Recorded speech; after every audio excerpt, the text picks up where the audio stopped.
प्रिय छात्र, हम मनुष्यता जो कविता पढ़ चुके हैं, दो पैराग्राफ, दो पद को पढ़ चुके हैं। आज तीसरा पद को पढ़ेंगे। यहाँ पर जो कवि मैथिल शरण गुप्त ने मनुष्य के पास कौन सा गुण रहना है, इसी के बारे में क्या कहा है, तीसरे पद को हम पढ़ेंगे।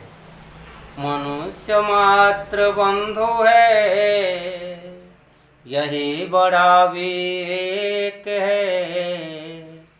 मनुष्य मात्र बंधु है, यही बड़ा विवेक है।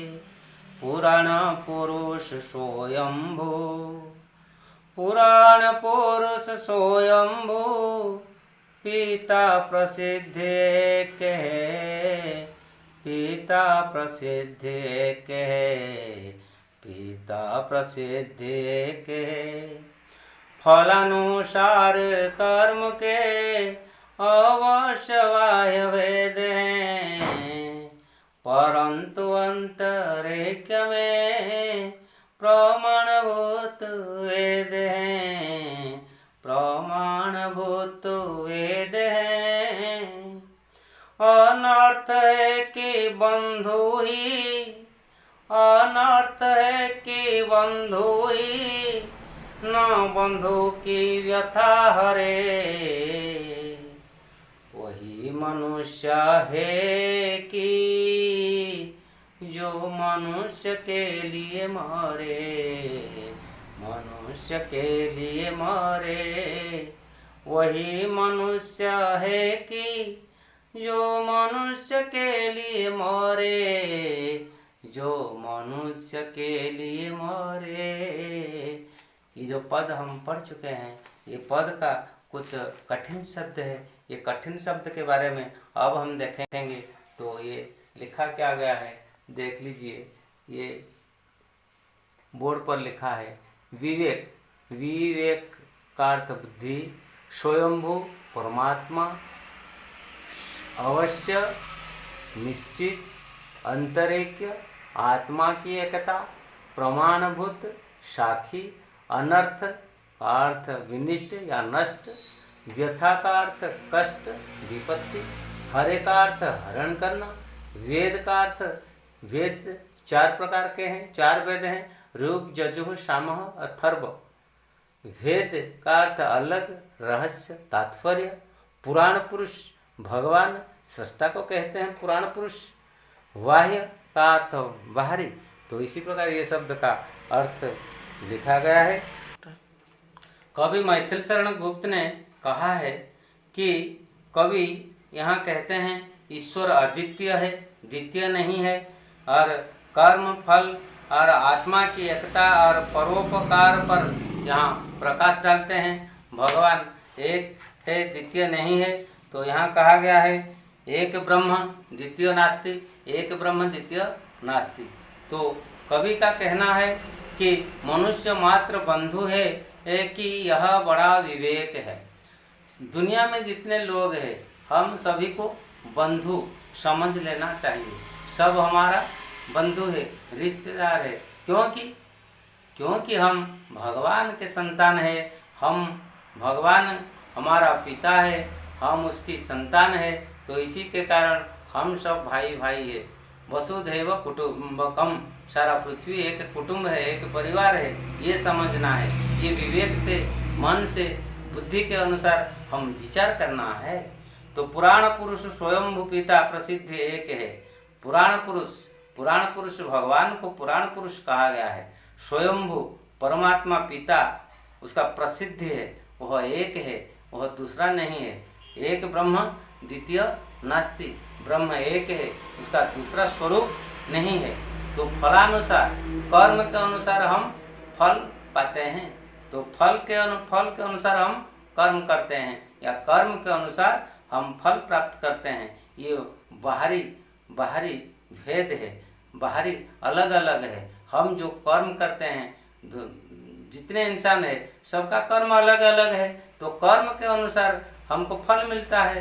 तो इसी प्रकार हम दूसरों को दूसरों से अलग हम समझते हैं। लेकिन ये बाह्य रूप है, ये बाहरी रूप है।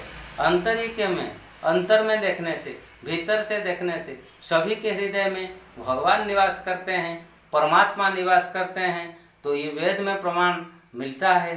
तो अंतर यदि सभी के अंतर में भगवान निवास करते हैं, हम सब एक है। हम बाह्य रूप से, रूप रंग वेशभूषा से अलग रहने पर भी हमारा अंतर एक है।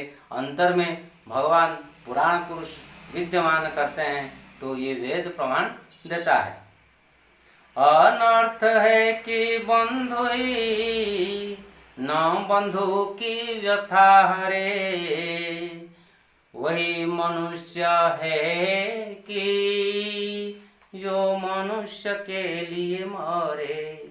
तो फिर कवि कहते हैं अनर्थ क्यों होता है? क्योंकि हम दूसरों को अपना बंधु नहीं समझते हैं, अपना भाई नहीं समझते हैं, अपने आप का लोग नहीं समझते हैं। तो इसलिए हम कष्ट पाते हैं, अनर्थ होते हैं, दूसरों के साथ झगड़ा करते हैं, दूसरों के साथ अनर्थ करते हैं, मारपीट करते हैं, ऊंचा नीचा भेदभाव मन में रखते हैं।